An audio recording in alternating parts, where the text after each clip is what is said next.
Good afternoon from Queen's School of Business. My name is Alan Morantz. I'm with QSB Insight, and I'm joined by Shin He, who is helping with production of this afternoon's webinar. And the webinar will be led by Nailin Bu, Associate Professor of International Business here at Queen's School of Business. The session is titled Doing Business in China, the Art of Networking and Sustained Business Success. Before we get started, I'd like to answer some questions that are typically asked by attendees of our webinars. First, how often do we run these sessions and how can I receive invitations? You may have received notice of this event from a colleague in your organization and may not know that we run webinars once a month on a variety of business topics. If you'd like to receive invitations to attend these free QSB Insight webinars, simply visit qsb.ca/webinars. Completely free to sign up. Just enter your email address and you'll be added to our invitation list. Next most frequently asked question, will the session be recorded? Yes, indeed, all sessions are recorded. We email the recordings to everyone who has registered, and the webinars are also available for viewing on demand. That's whenever or wherever you want on the same web page that you used to register for today's session. Or head over to QSB Insight at qsb.ca/insight. Today's session should be available early next week. Next, how do you ask question of our presenter? And you can use the Q&A panel you can find on the bottom right of your Event Center window. Just type in your questions. There's no need to wait until the end of the presentation. In fact, we encourage you that if a question does strike you in the moment, type it in right away. It'll help us on the moderation side if we're not faced with an avalanche of questions all at the same time. If you have technical questions during the session, again, share them with us via the Event Center window. Finally, we encourage those of you with Twitter followers to send out tweets to #QSBWebinar, and our own Twitter account is #QSBInsight. Show us some love. And now I am pleased to introduce today's session leader, Nailin Bu, Associate Professor of International Business at Queen's School of Business. Nailin is a native of Shanghai, China. She completed her PhD at the University of British Columbia and taught at the University of Victoria prior to her current appointment. Nailin specializes in international business, cross-cultural management, management in China and the Asia-Pacific regions, and international human resource management. Her current research projects include several studies exploring the networking practices of senior and middle-level managers in China, determinants of voluntary turnover among managers and professionals in China, Chinese consumers' retail choice behaviors. Nailin has extensive collaborations with colleagues both in China and Taiwan, and travels frequently to these locations. With that, I wish you an informative session, and I will pass the microphone over to Nailin Bu. Hello, everyone. I'm always so pleased to talk about the Chinese economy and doing business in China. And a week or so ago, I just realized that there's a new report coming out of the World Bank International Comparison Program, and which substantially revised its ranking of countries' GDPs.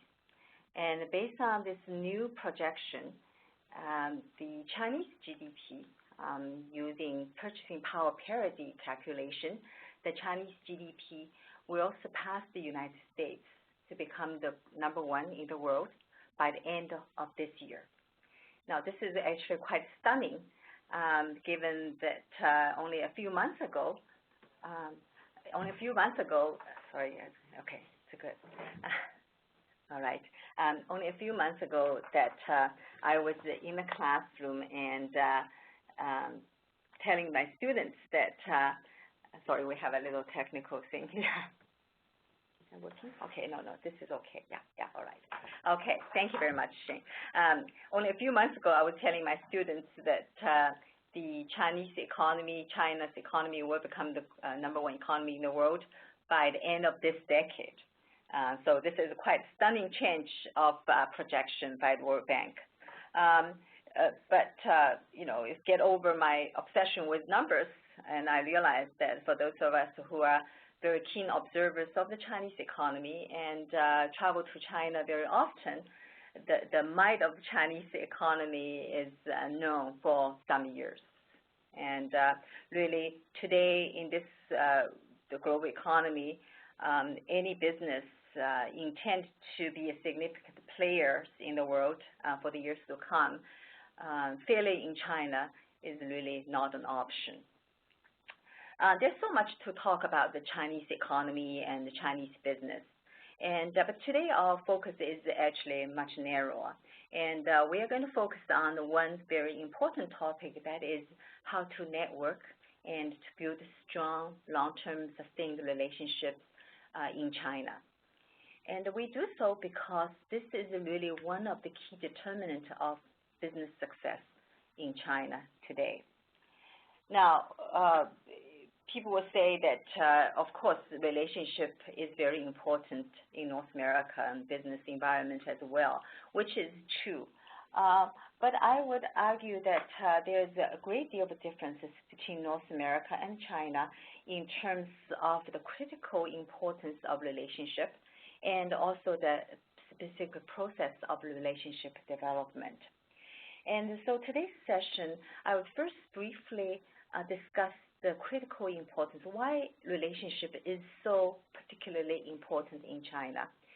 This will be followed by discussion of the stages of relationship building in China. And so there are basically 3 stages of relationship building in China. And then we're going to focus on really the best practices in each of those relationship development stages. The number one reason why relationship is so important in China, and that's why it is so important to network well in China, is that China is a high context culture. And in a high context culture like China, all contextual information is considered relevant in arriving at a business decision. All contextual information, including historical information, current contextual information. And it is very important to consider contextual information in arriving at a business decision. This is very different from North America. North America is a low context society, just like the Germanic cultures, Scandinavian cultures. It is a low context culture. And in low context culture, contextual information is considered to be noises. And it is supposed to be screened out, and so that you can focus on the core information. So in North America, people say business is business, nothing personal, right? The Chinese will never buy that. Everything is personal. And another thing to note is that because Chinese culture is a high context culture, the Chinese typically have very long memories. And a slammed door when negotiation doesn't go well will be remembered forever. And whether it is followed by an apology or not later. And angry outburst is really, I would call, a one-way street. It's done. You cannot undo it, ever. And even when negotiation fails, and I would say it's very important to part on good terms, even though you would never see those people ever again. But in Chinese business circles, information travels very fast in Chinese business circles. And so your future business partners will check you out. And what they find out about you in the past will form their part of the contextual information when they make business decisions. And how you behave and the quality of the relationship is very important contextual information for people to decide whether to go forward with a business venture with you or not. A second reason why relationship is very important in China is that Chinese relationship is highly differentiated.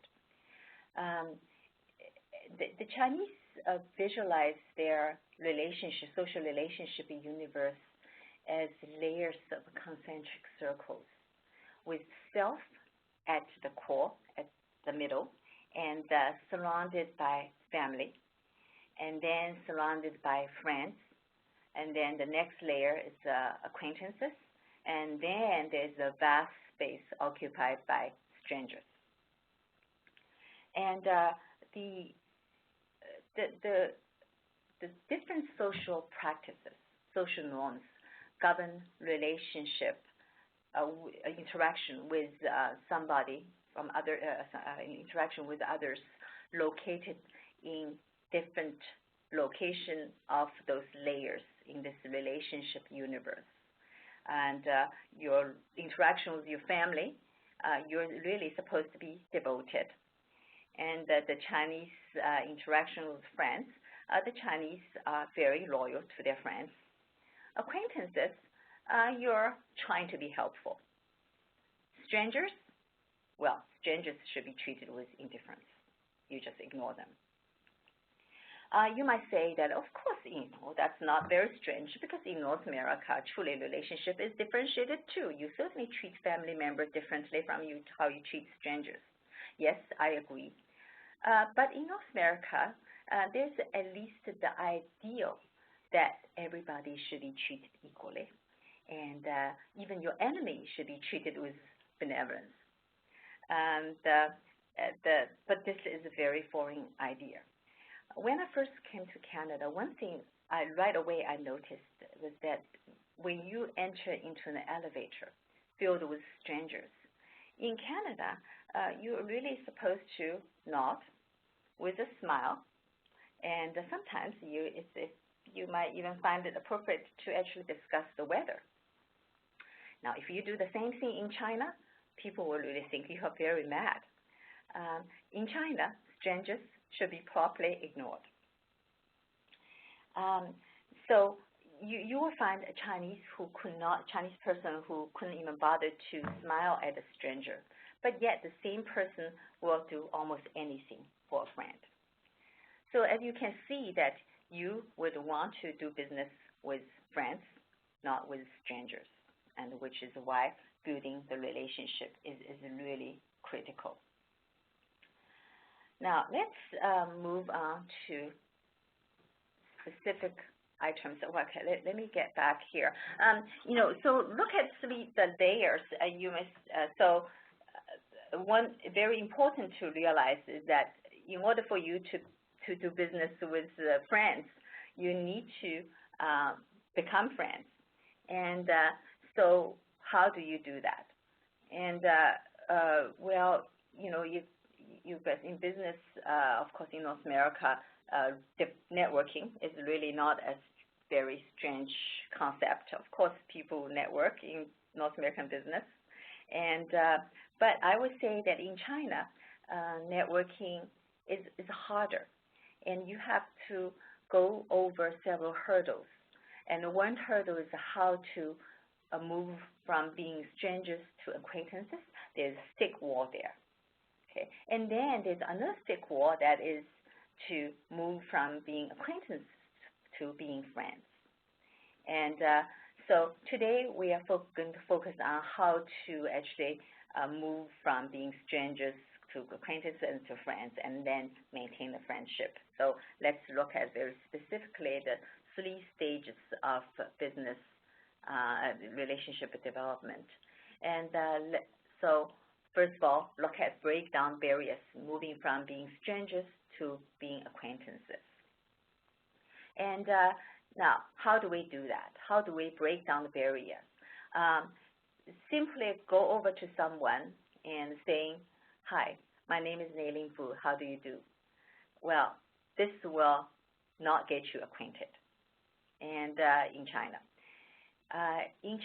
you really need to do more than just that. If you do just that, people will be very polite, will smile, and but soon afterwards they forget about you. That's it. And what you need to do a lot more, you need to find something in common with that person. You need to discuss it, elaborate it. And so this is very important. Doing break down barrier, moving from strangers to acquaintances, you need to seek something in common, seek commonality. And in China, we actually call this finding relationship basis. And so what can be relationship basis? Well, potentially a lot of things can be relationship basis. You have to be creative. One is, talk about some examples. So one very commonly used relationship basis in China is what we call descriptive attributes, including birthplace, hometown, and kinship, surnames. And let's talk about, for example, birthplace. And the Chinese are very good at using hometown as a relationship basis. Two Chinese meet in North America, for example.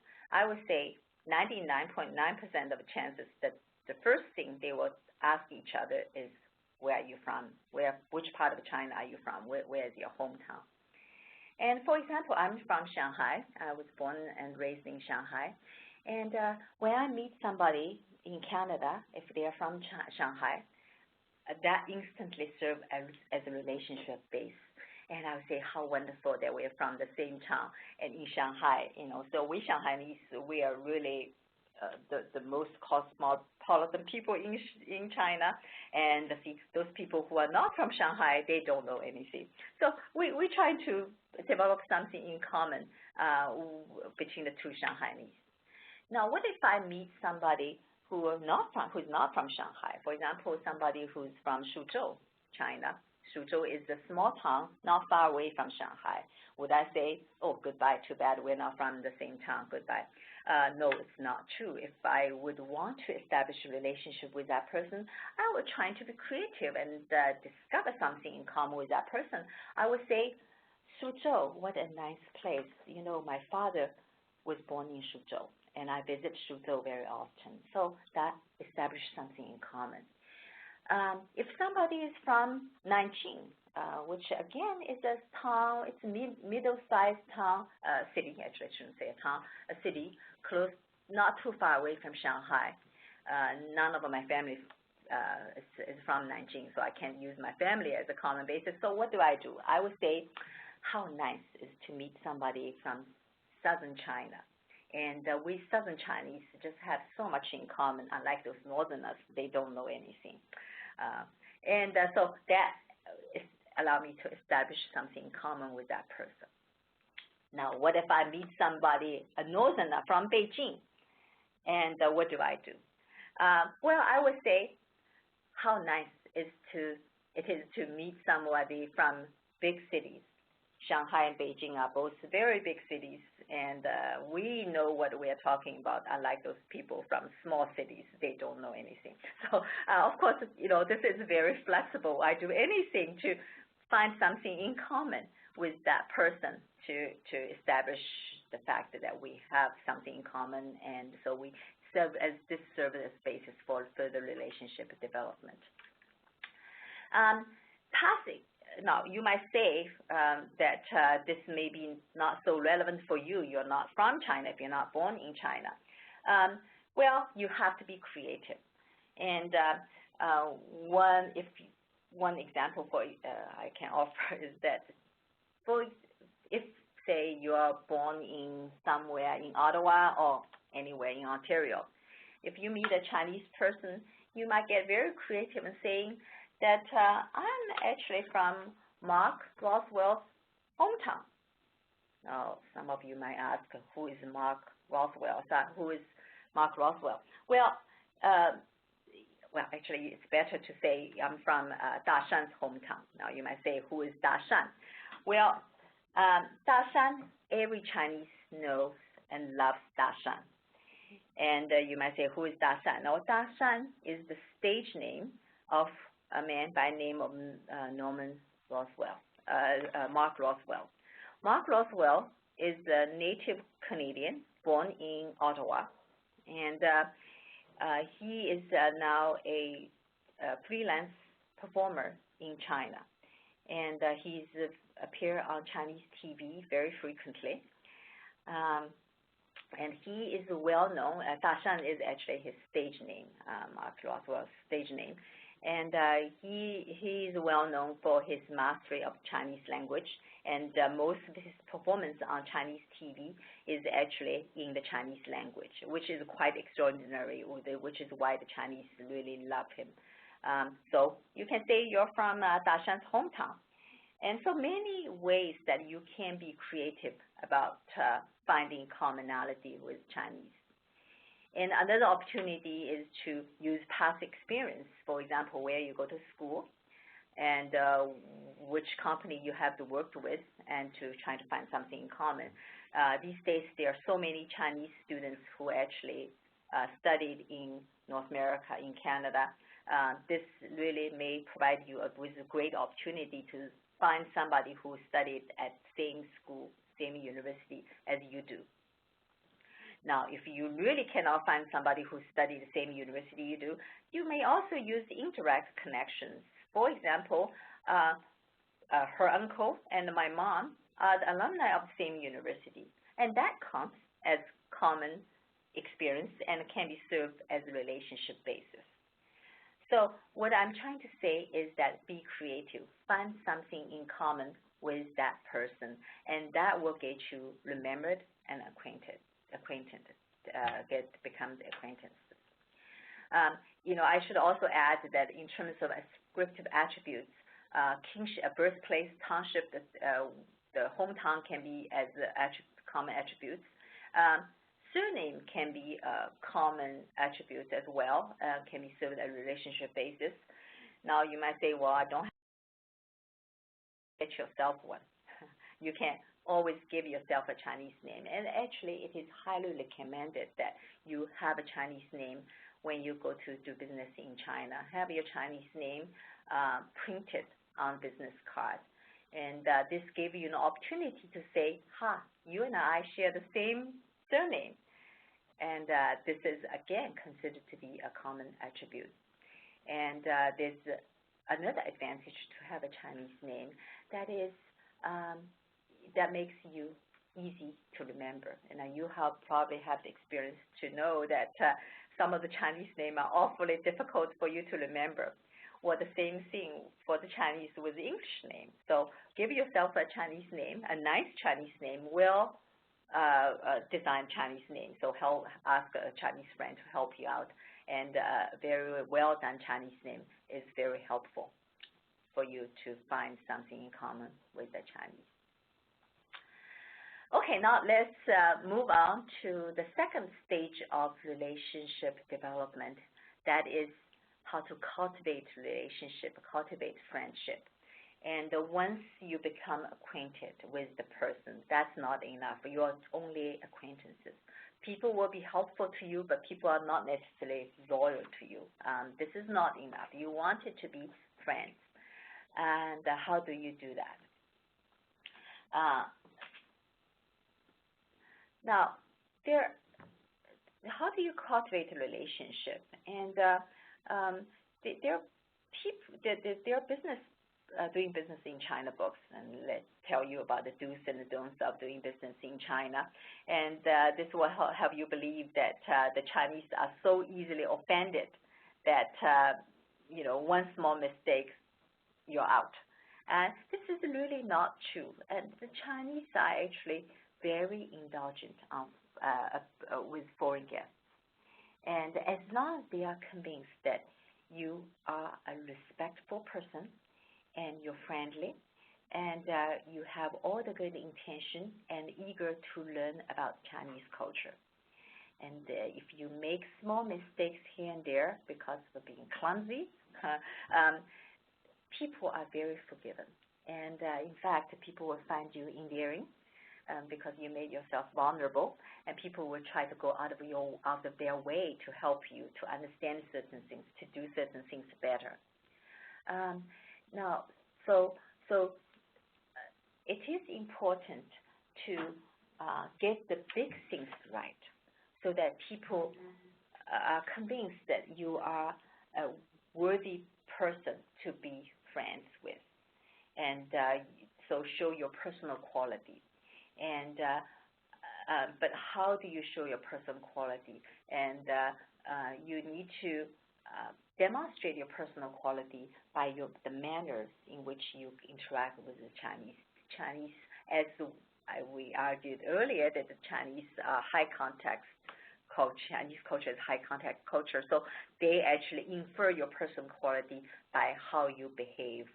Okay, and but again, when I say how you behave, don't worry about making small mistakes. If you eat with chopsticks, food drops because your chopstick skill is not so good, that is not a problem. Nobody will care, and people will actually think it's pretty funny, and they will laugh and find you more endearing. But you do need to get the basic things right so that people know that you have good intentions, you're a worthy person to be friends with. And so what are the big things? I would say there are three big things. If once you get those three big things right, small mistakes, don't worry about it. It's just fun. So the number one important thing for you to demonstrate that you are a worthy person from a Chinese mind is that you need to be respectful of hierarchical order. China is a very high power distance country, and hierarchy is important, and not only the status should be respected, and status symbol should be really clearly observed, carefully observed as well. It's much easier to talk about those things with examples. The Chinese simply, it's not an exaggeration to say that Chinese simply won't know what to do with you unless they know your relative status, your status relative to their own, which is why it is very important to exchange a business card at the very beginning of the encounter. And the Chinese always do so in the beginning, as opposed to in the West, that the business card is exchanged later, after a certain conversation, after you think that you would want to see each other more, then relationship, the business card might be exchanged. But in China, it's at the very beginning because people really want to know how to interact with you. Otherwise, they don't know. Very important to do so in the beginning. And a business card with Chinese printed on it on the other side is even preferred, right? It's better. It's much better. Now, everybody here understands the status differences implied by your position in organization. That's very easy to understand. But in China, there's another very important status indicator that here we simply do not pay so much attention to. That is age. Chinese pay a great deal of attention to age. And which is why I always, within 10 minutes of I meet somebody, within 10 minutes of the conversation, I always try to find a way, artful way, to tell people my age.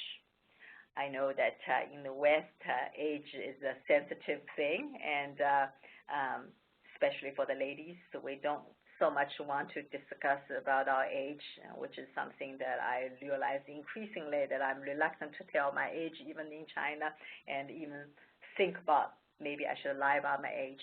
But in any case, it is important to let people know about your age so that people know how to behave around you. Another thing that is something that we should pay attention to is the seating, banquet seating. This is really status symbols. Here, people don't pay so much attention to status symbols. Yes, I recognize you're my boss, but in terms of seating, we'll just sit wherever it's convenient. But in China, those things are carefully observed. Banquet seating is very important, and it's carefully arranged. Usually, the most senior people will be sit at the center of at the table, furthest from door, facing the doorway, And then you will have people arranged based on status, from high to low. And sitting beside boss is usually the second in command or the guest of honor. And then the third in command, basically going downwards. And the person really sitting back against the door is the lowest status person, and usually it's sort of a caretaker who will go around and pay the bills and things like this.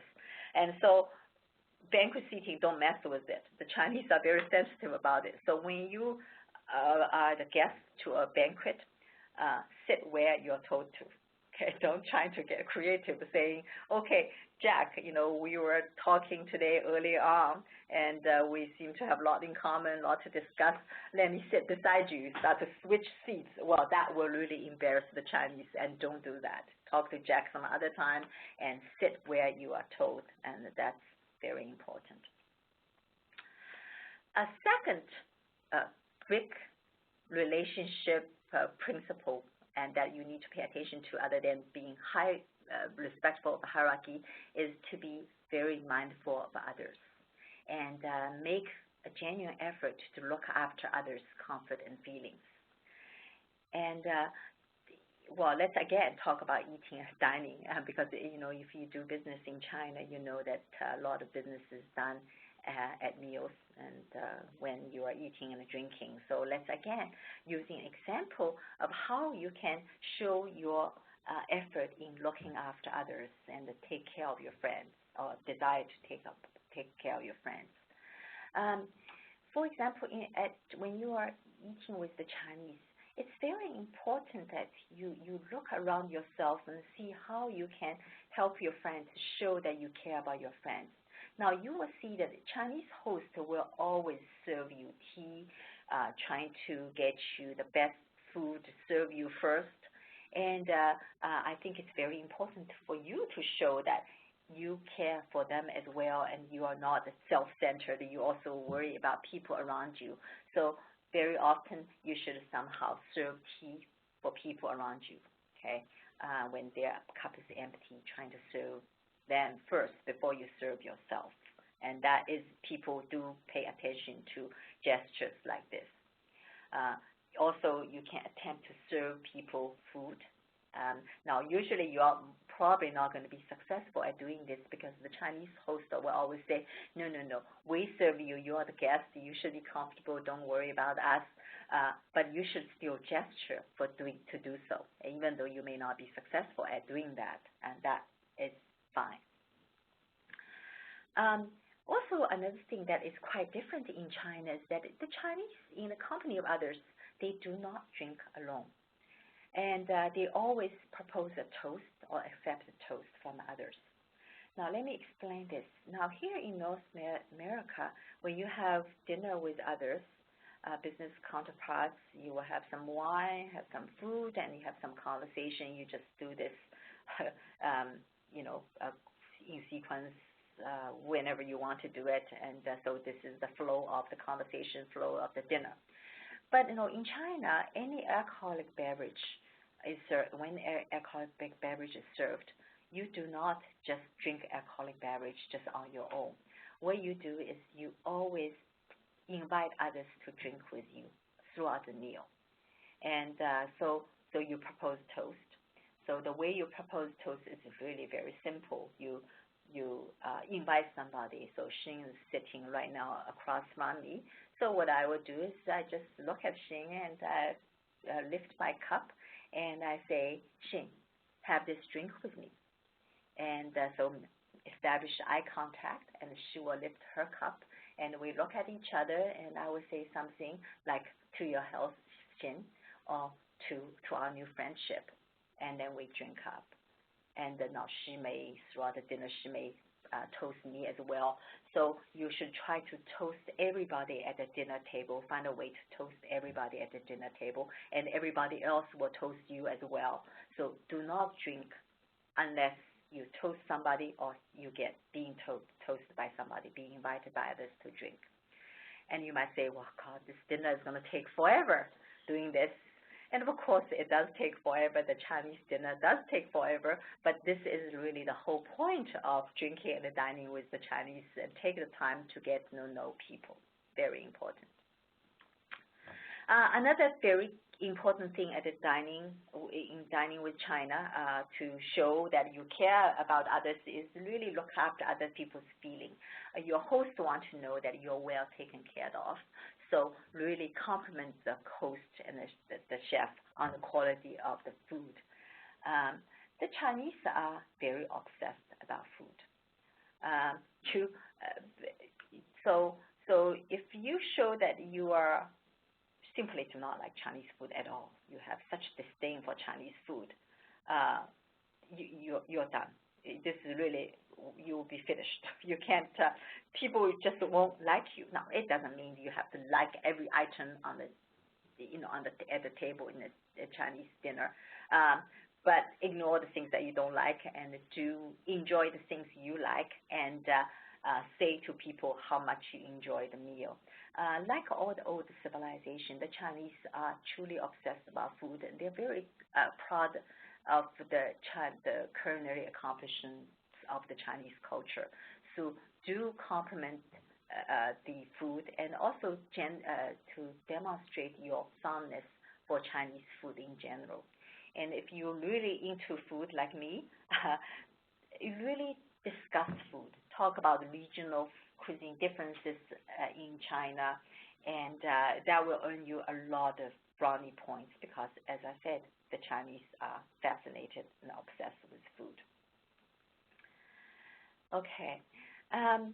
Now, a third very important aspect of cultivating relationship and develop friendship to show that you're a worthy friend to have is exercise some self-discipline and keep your impulse in check, be very humble, and almost exercise a form of self-denial. Now, this is something that is very difficult for people who are brought up in a very individualistic culture to understand why you should exercise self-denial. But that's how the Chinese are brought up, to say basically to demonstrate that the idea that I as a person I think myself as being less important than you are, and show that humbleness is very important. Again, let me show some examples of that. For example, if you would arrive in China in a meeting and a reception, and people will say, when you arrive, your host will always say, oh, you come all the way from Canada, or you must be with time jet lag, and you must be exhausted. Please sit down, have a seat. Now, what should you do? Or you may truly be very, very exhausted. Should you sit down? I would say, no, don't sit down. And so people will say, be seated, but I would say, wait. The reason you need to wait is just because in China, the symbol of getting seated is very important. It's a status symbol. Usually the higher status person, the oldest person, should be seated first. So imagine you arrive, everybody are still standing up, and you are told to sit down, and you right away sit down. And so what you're communicating is that I'm the most senior person, I'm the most important person, so I'm sitting down. So people will say, who do you think you are? Now, you might say, well, this is strange, but didn't you ask me to sit down? I just do whatever you told me. Well, this is sort of the trick the Chinese play on everybody. They ask you to sit down, but if you really sit down, people will think, oh, who do you think you are? You think you're the greatest. You wait around. You will say, ask others. You invite others to sit down first, and so to show your humbleness. And even if you are really the highest status person, you are the oldest person, you still should show that humbleness as if you are not sure you really should do that. And that will endear people because of your humbleness, your modesty. When you talk about banquet, I keep talking about food because I do like eating. So in a banquet, people will ask you to please start. When food gets served, people will insist on you get started first. I would say no. don't start first. And people will say that to you, but you should say, no, you start first. You gesture others to start first. And now, of course, somebody will have to start first, but the person who starts first should really be the highest status person.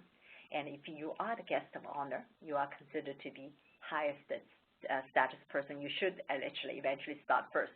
But I think it's going to serve you very well to show some reluctance. Again, humbleness, modesty is important.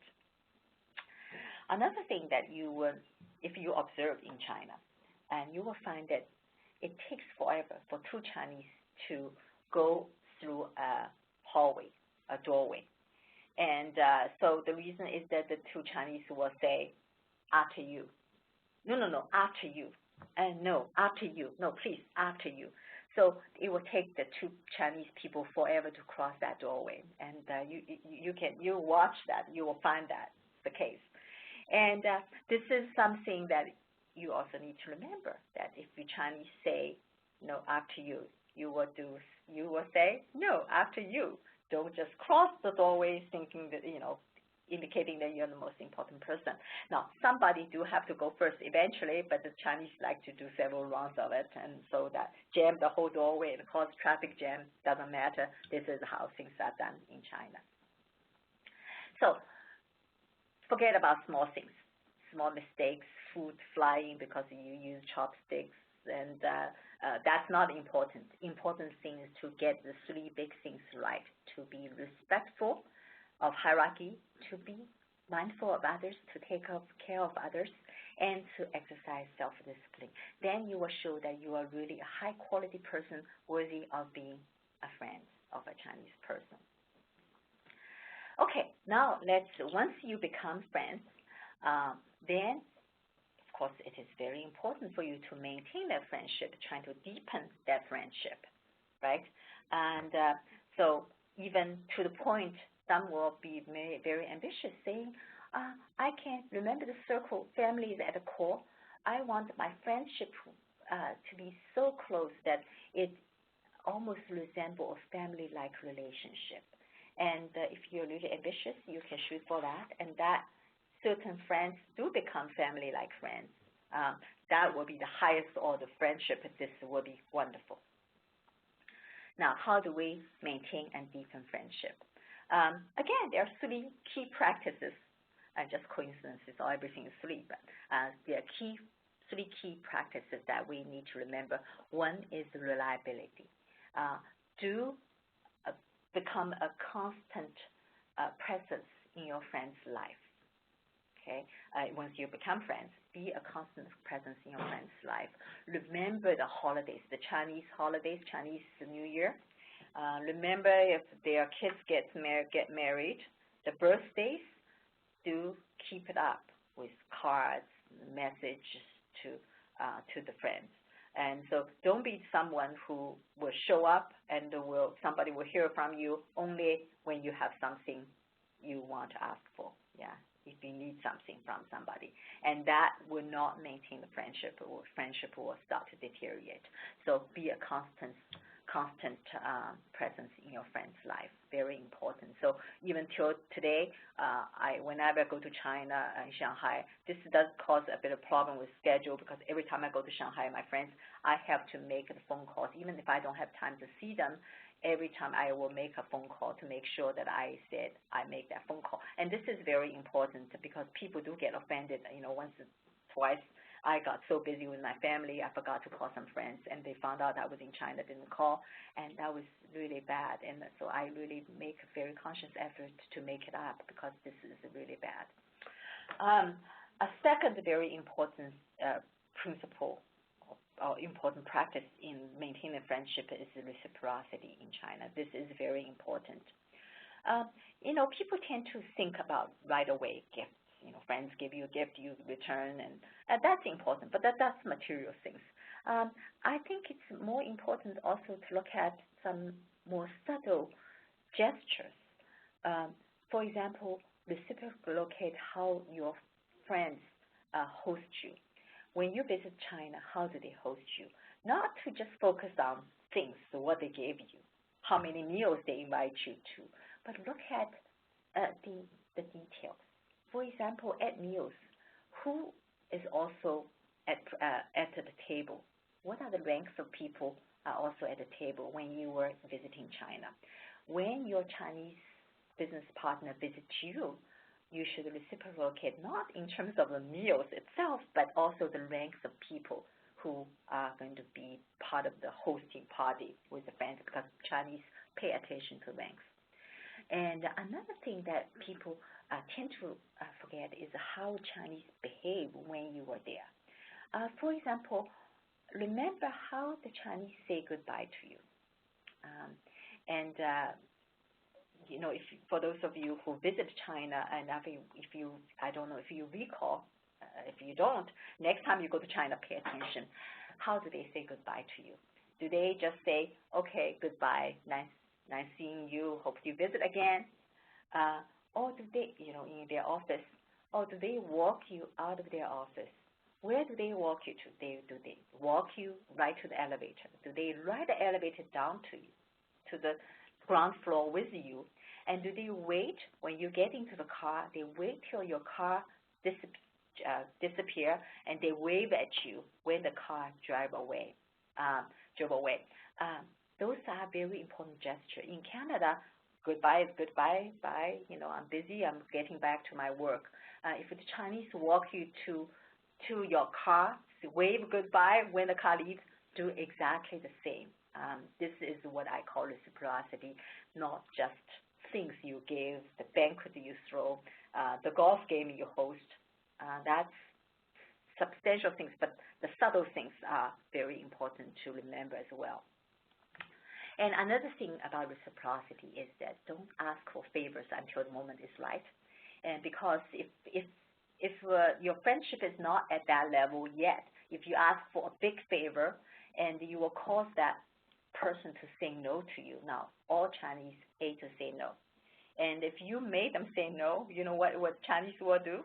The Chinese will run away from you. They hate to be embarrassed. If you make them say no, they will get so embarrassed. They will just say, okay, I wish I don't see that person again, because that person makes me say no and I feel terrible. So in North America, sometimes we say, well, if you want to find something out, just ask. The worst you get is a no. Well, in China, if you get a no, it is very bad. So try to find a way to prevent a Chinese from having to say no to you. Okay, before we get to the third, the important practices in maintaining friendship, let me show you an example. Okay, the example is that I'm going to send a gift certificate for massage at a spa to a Chinese couple who have invited me to so many meals over the past few years. Okay, so basically a thank you kind of gift. And which of the following sentences is best not included in the accompanying notes? Okay. I think you both will enjoy it. I recommend a Thai massage. Oh, that sounds nice. The spa is very close to your home. Oh, that's nice. Shows that you have done some research. And this is a small token of thank you for so many exquisite meals. Oh, that sounds very gracious. And well, you both have such demanding jobs, a relaxing massage is well deserved. Oh, that sounds very, very understanding as well. Now, which of these four items best not be included in the note? Okay, I ask you to think for a second. Okay, you probably wonder which is the one that should not be included, because they all sound nice. Okay, the correct answer is actually C. C, this is a small token of thank you for so many exquisite meals. You might say, wow, this is probably the only thing I usually include in my thank you notes, thank you gift, and with a note, and to say thank you. Well, this is precisely the wrong thing to do in China. And this is too clear, not subtle enough. And in China, between friends, we are not as clear in terms of give and take. We like to keep it as if this is not about you give me something, I give you something. It's supposed to be very subtle. um, so let's talk about subtlety. And one of the things that I actually noticed in Canada when I first arrived is the clarity of exchange between friends. For example, if I buy a friend dinner, and I will be told that, okay, then I will buy the movie ticket, and because you bought dinner, so in the same evening. And I found this very odd when I first arrived in Canada, but then now I really like it because it is very clear, so you don't feel burdened by this sort of things that I owe somebody. So I really like it. But in China, this doesn't work. Chinese friends will not say that to each other. And in China, you don't really have to repay a favor right away. Don't expect others to repay you right away either. Because in the Chinese mind, the relationships are lifelong, and you have lots of opportunity to repay, not necessarily right away, or you buy me a meal, I will have to buy you a meal right away, and you can pay me in other ways when I need your help. And another thing is when you ask for a favor, don't remind others the favor you extended to them last time. So I asked you for a favor because I helped you last time. You want to be clear because you want to be fair. But in China, you don't really need to do that, and this doesn't sound good. And believe it or not, the Chinese are very good at remember the favor you did for them before. And when you ask a favor, they will remember the favor you did before. And I always say all Chinese are born with Excel spreadsheet in their brain, in their head, and with columns, rows of columns with each favor extended and received clearly recorded in the spreadsheet, and it's backed up, so you will not be forgotten ever, will not be lost. So rest assured your favor will be remembered. Do not remind people of the favor you've done for others. And when you do repay a favor, don't state explicitly why, and this is what this earlier example we just showed, that don't say why. And the Chinese really have amazing ability to understand subtle gesture. So when I send that note, I would say all the other things, you probably could use a spa because you worked so hard, and there's no need for you to say why you send them to a spa because they host you a lot of dinners, and this is very important. So really the last best practice of maintaining friendship is always use the affectionate language, regardless of nature of the exchange, rather than saying that is you do me a favor, I do you a favor. The reason that you always, among friends, always use affectionate language is that, the idea of pushing friendship closer is trying to make the friendship closer and closer to a family-like relationship, because this is really the ideal. And in your family, you don't say, well, you buy me this, I do that. I look after my parents because how much money they spend for me when they bring me up. They brought me up, so how much money I would spend on them. This is really not the way things work in a family. It's about affection. And so in Chinese friendship, in order to maintain deepened friendship, you always use the language of affection instead of saying, okay, you did this for me, I do that for you. You buy me dinner, so I send you to a spa, and that's it. So that's not subtle, and that doesn't deepen friendship. It deteriorates friendship. So here we go. We talk about 3 stages of relationship development in China. We talk about the best practices in each of those stages.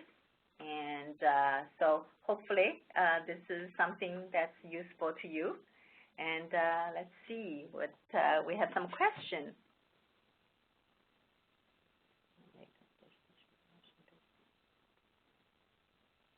Current business. I heard you use our for 3 years. Yes. So okay. So read the question. Yes, I will. So the question is, would it be frowned upon to try and make a relationship connection based on current business? For example, I heard you use our products for 3 years, and so So use this as a relationship basis. Yes, you can, and this is sort of one factor that will, the one commonality you can bring up. But I will still say that if you can add something that's not business related, it will strengthen the relationship. Because, we talk about the subtlety, right? And this, in some way, looks like it's too obvious, too clear, and the Chinese like something a little more affectionate, subtle, so you can add something to that. But this is something that you should mention. There's nothing wrong with mentioning that, but add something a lot more subtle and more social that will strengthen the situation. Okay, we have another question. Okay, do these networking and social protocols still work with Chinese in Canada, vis-a-vis in China? So you probably were referring to some of the Chinese who are living in Canada now. So that it's hard to answer that question because it all depends on Chinese. And so you have the Chinese who, for example, like me, who was born in China and immigrant to China, although I have lived in Canada for over 20 years. And but I still sort of consider myself bicultural. And so I do both. If you hand your business card to me, both hands, I will do the same with you, so I can do the Chinese one, but I also can do the Canadian way. And but I'm aware of both. And but there are Chinese who look Chinese, but they are born ethnic Chinese who are born in Canada, and they probably act just like Canadians. So you really have to sense where